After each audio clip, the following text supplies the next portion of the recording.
La marque Grand Chasseral n'est pas qu'au cœur des débats, mais aussi au cœur du CIP, le Centre interrégional de perfectionnement a renommé son grand auditorium Grand Chasseral. Mais ce qui nous intéresse vraiment est ce qui s'y passe à l'intérieur. Les 4 invités du débat sont globalement du même avis, mais un point mis en avant par le public domine la discussion, le choix du nom de la marque.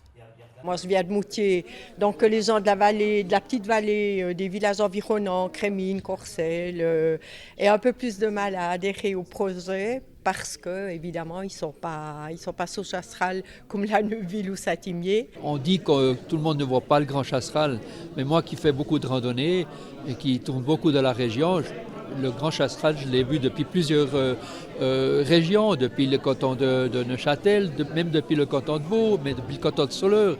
Les invités du débat maintiennent que le nom est idéal pour la région du Jura bernois. Nous, on a vraiment eu cette volonté d'avoir quelque chose où on avait le meilleur capital de base. Puis dans la région, finalement, le meilleur capital de base qu'on avait, c'était à propos de Chasseral. Et le mot Chasseral a quand même une notoriété. Alors je ne sais pas si ça a été testé une fois, combien de gens connaissent le mot Chasseral en dehors de la région, mais je crois que c'est une notoriété. Voilà, c'est pas quelque chose de nouveau.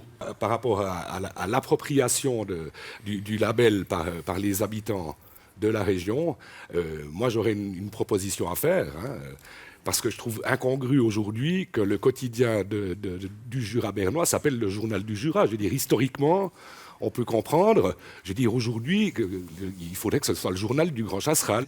À celles et ceux voulant encore se faire leur propre avis sur la marque Grand Chasseral, l'entièreté du débat à Péricip sera disponible dès vendredi sur Télébilingue et sur notre site internet web.télébilingue.ch.